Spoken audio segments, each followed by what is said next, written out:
A decade ago, robots still seemed pretty limited. Now, not so much. And computers don't just win chess anymore, they can win Jeopardy! Watson, what is the elegance of the hedgehog? They can win Go! There are about 200 possible moves for the average position in Go. This is all happening really fast, and it's causing some to forecast a future where humans can't find work. There will be fewer and fewer jobs that a robot cannot do better. And what are the people going to do? That's the $64,000 question. I believe this is going to be one of the biggest challenges we face in the coming decades. People who are not just unemployed, they are unemployable. But if you ask economists, they tend to have a pretty different view from the futurists and Silicon Valley types. Do you worry that new technologies could cause mass unemployment? Yes. No.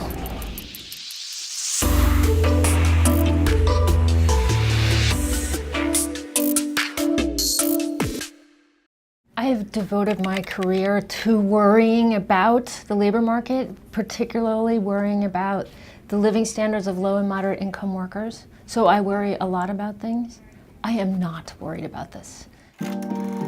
One of the reasons a lot of economists are skeptical about robots taking all the jobs is that we've heard that before. There was a spike of automation anxiety in the late 20s, early 1930s, when machines were starting to take over jobs on farms and also in factories. This article from 1928 points out that there were guards who used to open and close the doors on subway trains and people who took tickets before there were turnstiles. And I just love this quote. It says, "Building materials are mixed like dough in a machine and literally poured into place without the touch of a human hand." Automation anxiety surged again in the late 1950s, early 1960s. President Kennedy ranks automation first as job challenge.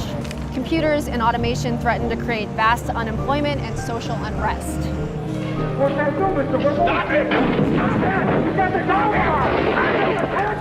This article from 1958 is about 17,000 longshoremen who were protesting automation on the piers. And if you don't know what longshoremen are, it's because there aren't many of them left. Technology destroyed a lot of those jobs. And yet, we didn't run out of work. This chart shows the percentage of prime-age people with jobs in the US. Ever since women joined the workforce in big numbers, it's stayed around 80% outside of recessions. During this period, technology displaced some 8 million farmers in the US, 7 million factory workers, over 1 million railroad workers, hundreds of thousands of telephone operators. We've lost gas pumpers, elevator attendants, travel agents.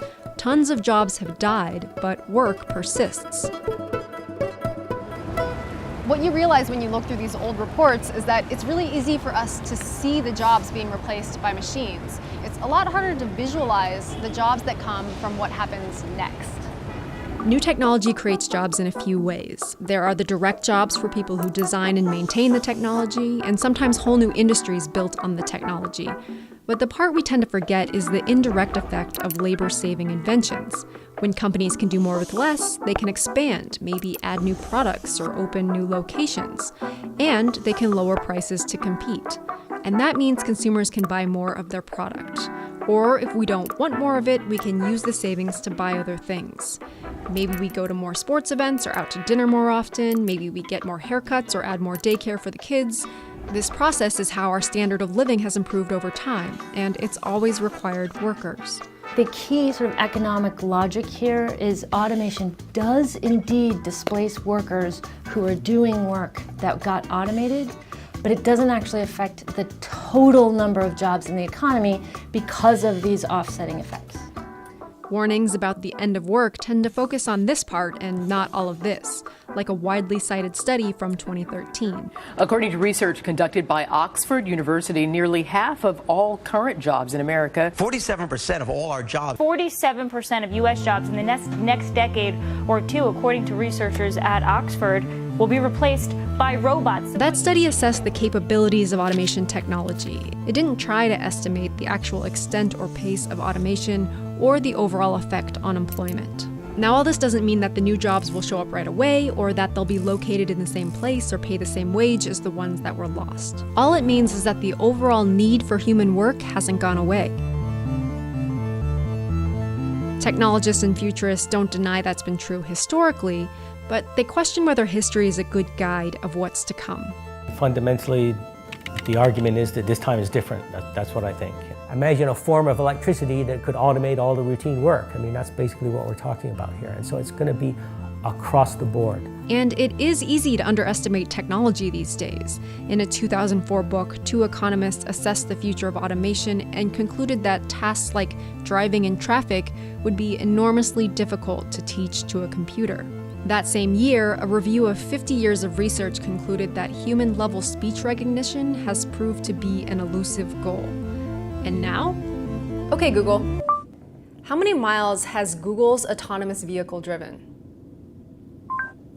According to Recode, that's because the company announced its self-driving car project, which was created in 2009, has racked up over 2 million miles of driving experience. This is the textbook chart of advancement in computer hardware. It's the number of transistors that engineers have squeezed onto a computer chip over time.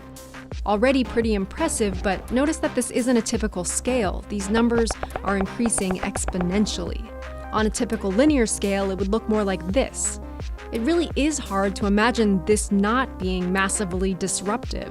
And as the authors of The Second Machine Age point out, processors aren't the only dimension of computing that has seen exponential improvement. The idea of acceleration in your daily life, when do you encounter that? When maybe in a car for a few seconds, in an airplane for seconds again. The idea that something can accelerate for decades, literally just continuously, is just not something that we deal with. I mean, we think in straight lines. But even though there's been all this innovation, it's not showing up in the data. If we were seeing this big increase in automation, we would see productivity growing much more rapidly now than it usually does.